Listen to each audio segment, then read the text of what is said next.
Salam kebajikan. Salam sejahtera untuk kita semua. Selamat datang di Yuli Podcast. Namanya agak alay tapi gak apa-apa. Kali ini saya Oli Muratil bersama dengan rekan saya Yudi Arifin. Kami akan melaksanakan sebuah podcast. Tentunya isinya kami akan berdiskusi dan berbincang. Dan yang dengan tidak kebetulan dan sangat-sangat kami rencanakan, kita akan membahas dan mendiskusikan tentang tema hari ini, yaitu menggugah rasa nasionalisme pada generasi muda saat ini. Nah, sebelum kita membahas jauh soal menggugah rasa nasionalisme sendiri itu apa sih? Jadi begini, nasionalisme itu adalah suatu sikap bentuk kecintaan kita terhadap negara kita. Sebagai contohnya ya, kita bangga menggunakan produk-produk dalam negeri. Kita bangga menggunakan batik sebagai salah satu warisan budaya bangsa Indonesia. Kalau nasionalisme menurut kamu begitu ya? Iya. Kalau aku sendiri itu membayangkan nasionalisme dan mengartikan nasionalisme sendiri itu kayak rasa yang ada dalam diri kita masing-masing sebagai warga negara Indonesia, karena kita itu punya suatu kesamaan, yaitu kesamaan sejarah dari perjalanan kita untuk meraih kemerdekaan. Jadi kita punya suatu kesamaan, jadi kita punya rasa kesetiaan dan rasa cinta sama tanah air karena adanya sejarah yang kita lalui itu. Nah, selanjutnya kita bakal ngebahas soal banyaknya pemuda yang dulu ikut memperjuangkan bangsa kita dan ikut memerdekakan bangsa kita. Apa sih pentingnya pemuda di masa lalu itu? Jadi di masa lalu ya, utama di masa pada waktu Indonesia masih dalam penjajahan, peranan pemuda itu sangat banyak sekali. Salah satunya itu ada perkumpulan-perkumpulan yang didirikan oleh pemuda-pemuda di seluruh Indonesia. Ada Jong Sumatera, ada Jong Batak, ada Sekar Rukun, ada Jong Java, dan masih banyak lagi perkumpulan-perkumpulan pemuda yang ada di Indonesia ini, yang mereka itu berkumpul untuk membuat suatu sumpah pemuda. Itu salah satunya. Kemudian kalau kita sedikit menengok peristiwa sebelum proklamasi kemerdekaan ya, sebelum tanggal 17 Agustus, itu ada satu peristiwa di mana pada waktu itu Bung Karno dan Bung Hatta itu diculik dan diasingkan di Rengas Dengklok. Itu yang memprakarsai, yang mempelopori itu adalah dari golongan muda pada waktu itu. Berarti pada saat kemerdekaan itu sangatlah penting sekali ya. Iya. Peranan pemuda, karena apa yang membuat kemerdekaan itu dipercepat dari para pemuda itu? Iya, dari golongan muda itu sendiri. Jadi kalau tidak nekat pemuda-pemuda ini, mestinya kemerdekaan kita itu bakal ditunda-tunda. Oh iya, tentu saja. Karena tidak ada keyakinan di generasi sekali. yang lebih tua. Karena pada waktu itu juga dapat penolakan dari generasi tua untuk memundurkan atau mengundur daripada proklamasi itu sendiri, sehingga dari golongan muda itu mendesak agar supaya segera diproklamasikan kemerdekaan Indonesia. Dan pada akhirnya pada tanggal 17 Agustus tahun 1945, Presiden Soekarno pada waktu itu ya dengan wakilnya Muhammad Hatta atas nama bangsa Indonesia memproklamasikan kemerdekaan Indonesia. Jadi intinya itu pada waktu kemerdekaan, kalau para pemuda ini nggak bergerak, nggak nekat, nggak punya rasa berani untuk tetap terus mempercepat kemerdekaan itu terjadi, karena mereka sudah gemas ya, iya, sama generasi tuanya itu, karena para tetuanya ini kayaknya itu takut sama dan belum yakin dengan kemerdekaan negara kita ini. Iya, benar sekali. Kan pada saat itu kan berbarengan atau setelahnya kejadian bom di Jepang kan? Bom di Jepang ya. Kan itu merupakan suatu kesempatan yang sangat Ya, langka. sebenarnya jadi itu sebuah kesempatan ya yang digunakan oleh generasi muda, golongan muda pada waktu itu untuk segera memproklamasikan kemerdekaan, karena jika diundur-undur takutnya nanti bangsa Jepang akan menjajah lagi, kan begitu. Nah, setelah itu kan kemerdekaan, dan selanjutnya ada masa pemerintahan Soekarno sampai kita telusuri lagi sampai setelah Soekarno itu pada masanya Pak Soeharto. Kan di masa itu 30 tahun lebih Indonesia berada dalam genggaman Pak Soeharto.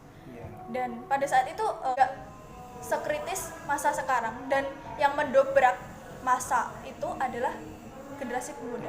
Gimana pendapat kamu soal generasi pemuda yang berani mendobrak masa Orde Lama, masa Orde Baru itu menuju masa reformasi? Ya, saya rasa langkah pemuda ya yang dilakukan pada waktu itu dengan mengadakan demonstrasi besar-besaran yang dilakukan di seluruh Indonesia yang menuntut agar Presiden Soeharto lengser dari kursi jabatan sebagai presiden itu adalah suatu langkah yang bagus ya, karena kita tahu Presiden Soeharto itu banyak sekali melakukan yang namanya KKN dalam pemerintahannya gitu, sehingga ya walaupun pemerintahannya itu berjalan dengan bagus, tapi di era Pak Soeharto kemerdekaan dalam menyampaikan pendapat itu kan sangat dibatasi sekali. Karena pada pemerintahan saat itu lebih memfokuskan pada pembangunannya. Iya, tapi sangat mengesampingkan keadilan untuk masyarakat. Betul sekali. Dan selanjutnya itu ada masa di mana demokrasi yang setelah reformasi ini, di mana nasionalisme kita sudah gimana ya? Karena sudah terkekang pada waktu Pak Soeharto kan itu terlalu gak bisa berpikir secara kritis dalam mengkritik pemerintah. Dan pada saat selesainya masa itu, Orde Baru itu, nah para pemuda ini diharuskan untuk berpikir sendiri dan para masyarakatnya ini berpikir sendiri. Makanya pada saat pemilu sehabis masa Orde Baru itu ada partai yang ikut. Padahal sebelumnya itu hanya ada hitungan satuan lah partainya yang ada itu. Jadi rasa nasionalisme kita itu dibingungkan karena kita tidak mempunyai kesamaan. Padahal kan pada waktu kemerdekaan kita mempunyai cita-cita yang sama, yaitu membangun kemerdekaan dan kesatuan itu. Nah, kalau sekarang itu malah kita dibingungkan dengan demokrasi. Gimana menurut kamu? Ya, jadi demokrasi yang sekarang ini dengan munculnya banyak sekali partai-partai politik yang ada di pemerintahan itu justru malah membingungkan. Artinya gini, ya, betul. Malah memecah apa ya namanya, memecah massa ya. Artinya gini, kalau dulu kan itu hanya ada 3 partai ya kalau nggak salah, itu ada Masyumi, ada PNI sama PKI ya waktu itu. Itu kan cuma ada 3. Jadi ketika kita menyalurkan pendapat, kita kan hanya ada 3 partai itu, jadi kita tidak bingung lah. Malah tapi kalau sekarang kan semakin banyaknya partai, kita semakin bingung dan visi misinya juga beda-beda. Iya, beda-beda. Tetapi sekarang sudah agak terkontrol karena demokrasi juga mulai teratur dan kita masuk ke era digital nih. Era digital di mana yang muda itu yang lebih banyak mengulik tentang digitalisasi, terus kita bisa berkreasi, tetapi dengan cara apa kita bisa tetap berkreasi tapi rasa nasionalisme ini tetap ada. Jadi di era digital saat ini ya, dengan berkembangnya zaman yang semakin canggih, semua teknologi, tentunya kita sebagai pemuda itu menjadi sebuah tantangan ya, karena kita tahu sekarang ini era globalisasi.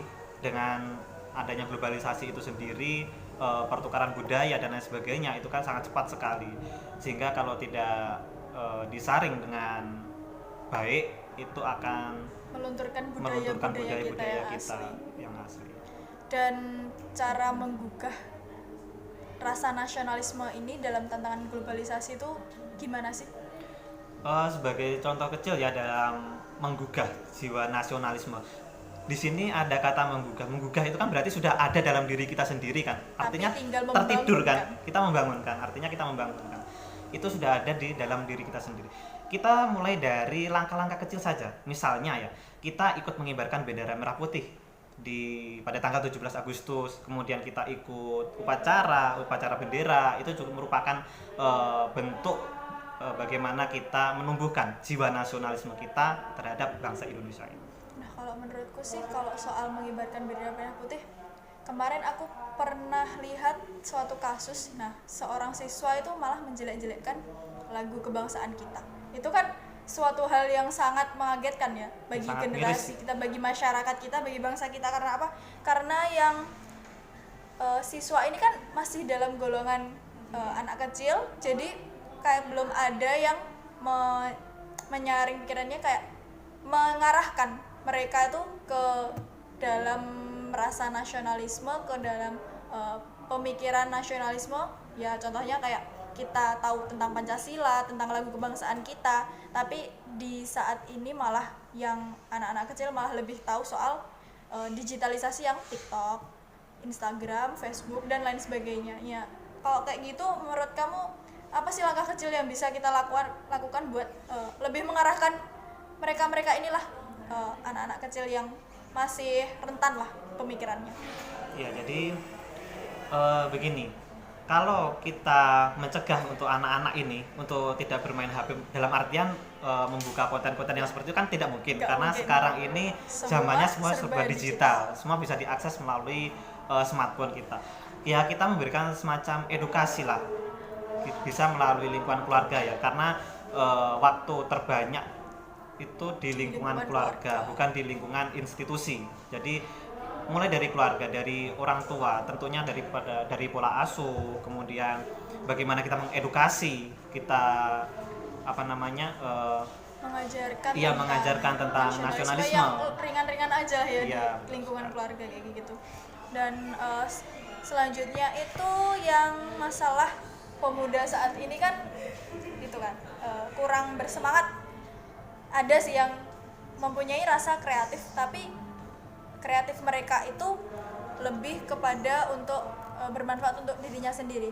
Kan hal ini bisa kita buat sebagai cara untuk menggugah nasionalisme, tapi dengan membahas tentang apa saja yang ada di pemerintahan kita, apa saja yang bisa kita buat untuk negara kita. Jadi kita perlu membuat pemuda-pemuda ini berkreasi, berinovasi, sekaligus berkontribusi buat negaranya mereka. Gimana caranya bisa berkreativitas tanpa harus terbebani dengan rasa nasionalisme ini? ya tentunya itu juga ada langkah dari pemerintah ya, bisa dengan memfasilitasi atau mewadahi, bisa dengan membuat sebuah organisasi-organisasi tentang kepemudaan di mana di dalam organisasi itu isinya atau anggotanya mereka-mereka yang memiliki apa namanya ya kesamaan dalam kreativitas. Misalnya kalau dia memiliki kreativitas tentang seni, ya kita buat suatu wadah di mana di situ isinya tentang seni, kita mewadahi di situ. Jadi dengan begitu kan akan selain berguna untuk diri sendiri, juga akan berguna untuk bangsa dan negara. Tentunya bakal membanggakan buat Iya, bangsa kita, karena itu merupakan sebuah prestasi ya. Nah, untuk rasa toleransi para pemuda sekarang gimana? Kalau toleransi pemuda ya, Menurut kamu sudah bagus atau kurang? kita sebenarnya dulu ya kita disatukan oleh yang namanya perbedaan dengan slogan Bhinneka Tunggal Ika, berbeda-beda tetapi tetap satu jua. Kan Tapi semakin kesini perbedaan itu justru memisahkan kita. Kita lihat sekarang ketika kita itu berbeda keyakinan, berbeda pendapat, itu seakan-akan kita dikucilkan. Jadi saya rasa kebersamaan, rasa perbedaan itu semakin kesini itu semakin runtuh dengan perkembangannya zaman. Tentunya hal ini juga merupakan dampak negatif ya dari adanya globalisasi. Iya, soalnya sekarang itu informasi serba cepat. Iya, jadi benar. kalau kita mau komentari apa yang nggak kita suka, langsung Tinggal aja komen gitu. aja.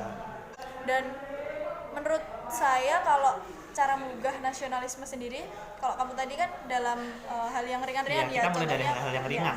Kalau aku sih kan sekarang banyak nih anak-anak muda yang bikin konten tentang masalah inilah, masalah itulah, tentang makanan lah, tapi kan mereka punya banyak viewers nih. Nah, aku pengennya itu anak-anak muda sekarang itu membahas tentang salah satunya tentang sejarah.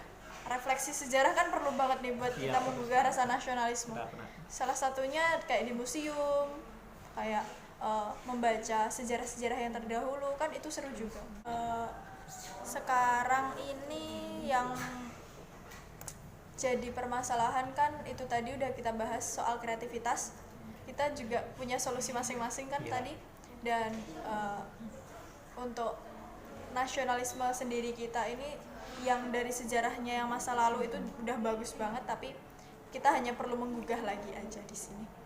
Di sini kita berbincang dan berdiskusi untuk memeriahkan Disnatalis Universitas Merdeka Madiun yang ke-43, dan kita berharap podcast kita kali ini bisa jadi hal yang bermanfaat untuk yang menonton kita, dan tentunya kita sangat berharap semoga pemuda-pemuda saat ini lebih tergugah lagi rasa nasionalismenya, kreativitas, inovasinya, dan semua yang bisa kita kerahkan untuk bangsa dan negara kita itu bisa maksimal. Sekian dari saya, Uli Imratil Holisah dan Yudi Arifin. terima kasih. Wassalamualaikum warahmatullahi wabarakatuh.